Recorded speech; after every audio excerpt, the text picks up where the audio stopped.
ओम शांति। आज हम 27 सितंबर 75 की अव्यक्तवाणी सुनते हैं। आज की वाणी का सार है, बेहद का वैरागी, त्यागी और सेवाधारी ही विश्व महाराजन। मनुष्य आत्माओं को लाइट और माइट देने वाले विश्व महाराजन की श्रेष्ठ प्रारब्ध प्राप्त कराने वाले, नज़र से निहाल करने वाले, धर्मराजपुरी की सजाओं से बचने का पुरुषार्थ कराने वाले विश्व कल्याणकारी परमात्मा शिव बोले। रूह का रूहानी मिलन वाणी द्वारा होता है या वाणी से परे रूहानी मिलन होता है। अंतिम स्टेज वाणी से परे 1 सेकंड में रूहानी नज़र की झलक से होती है। यह जो गाया हुआ है कि झलक दिखा दो, वह नयनों द्वारा मस्तक मणि का गायन है। अंतिम समय नज़ारे से निहाल करने का ही गायन है। आप हर एक लाइट हाउस और माइट हाउस की स्थिति में होंगे तो एक स्थान पर स्थित होते हुए भी विश्व के चारों ओर अपनी लाइट और माइट देने का कर्तव्य करेंगे। इसमें भी विश्व महाराजन बनने वाले लाइट और माइट हाउस होंगे। राजपद पाने वालों के संपर्क में आने वाले साहूकार व प्रजा लाइट हाउस नहीं होगी, बल्कि लाइट स्वरूप होगी।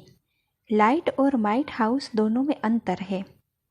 विश्व महाराजन बनने के लिए जब तक विश्व सेवक नहीं बने हैं, तब तक विश्व महाराजन नहीं बन सकते।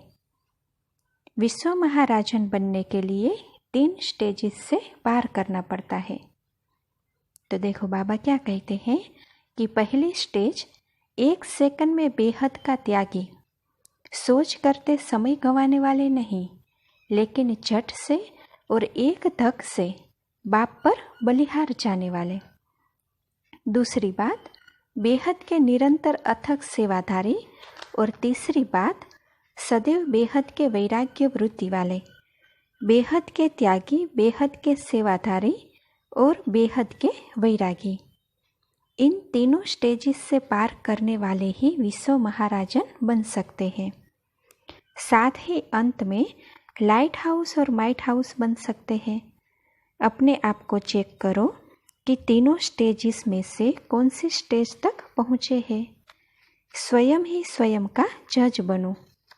धर्मराजपुरी में जाने से पहले जो स्वयं का जज बनता है, वही धर्मराजपुरी की सजा से बच जाता है।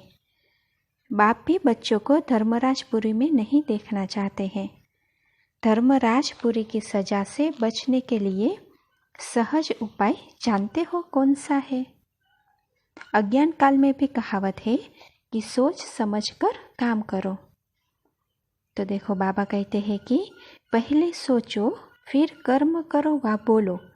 अगर सोच समझकर कर्म करेंगे तो व्यर्थ कर्म के बजाय हर कर्म समर्थ होगा। कर्म के पहले सोच अर्थात संकल्प उत्पन्न होता है। यह संकल्प ही बीज है। अगर बीज अर्थात संकल्प पावरफुल है तो वाणी और कर्म स्वतः ही पावरफुल होते हैं। इसीलिए वर्तमान समय के पुरुषार्थ में हर संकल्प को पावरफुल बनाना है। संकल्प ही जीवन का श्रेष्ठ खजाना है। जैसे खजाने द्वारा जो चाहे जितना चाहे उतना प्राप्त कर सकते हैं, वैसे ही श्रेष्ठ संकल्प द्वारा ही सदा काल की श्रेष्ठ प्रारब्ध पा सकते हैं। सदैव यह छोटा सा स्लोगन स्मृति में रखो कि सोच समझकर करना और बोलना है, तब सदा काल के लिए श्रेष्ठ जीवन बना सकेंगे और धर्मराजपुरी की सजाओं से बच सकेंगे। जैसे जज का कार्य क्या होता है? सोच समझकर जजमेंट देना। हर कर्म में अपना जस्टिस बनो। इससे तो स्वर्ग में भी विश्व महाराजन का श्रेष्ठ पद प्राप्त कर सकेंगे। अच्छा, आज विशेष नए नए बच्चों से मिलने के लिए बाप दादा को भी पुरानी प्रकृति को अधीन करना पड़ा। बलिहारी नए बच्चों की, जो बाप को भी आप समान बना देते हैं। बाप दादा भी ऐसे सिकिलते बच्चों को देखकर हर्षित होते हैं। हर एक की लगन का, स्नेह का और मिलन मनाने का आवाज़ बाप दादा के पास सदैव पहुंच रहा है। इसीलिए रिटर्न करने के लिए बाप दादा को भी आना पड़ा। अच्छा, ऐसे अति स्नेही सिकिलदे, सदैव एक की लगन में मग्न रहने वाले, last so fast, fast so first division में आने वाले तीव्र पुरुषार्थी बच्चों को बाप दादा का याद, प्यार और नमस्ते। अभी इस मुरली का सार सुनते हैं।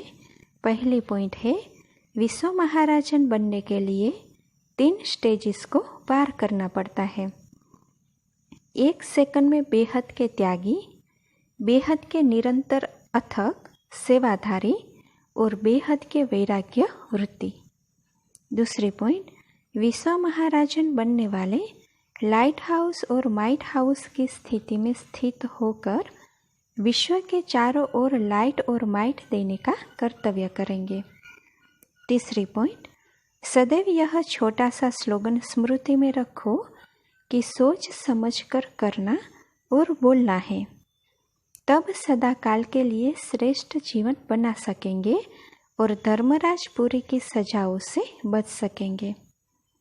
चौथी पॉइंट, अंतिम समय नज़र से निहाल करने का ही गायन है। अच्छा, ओम शांति।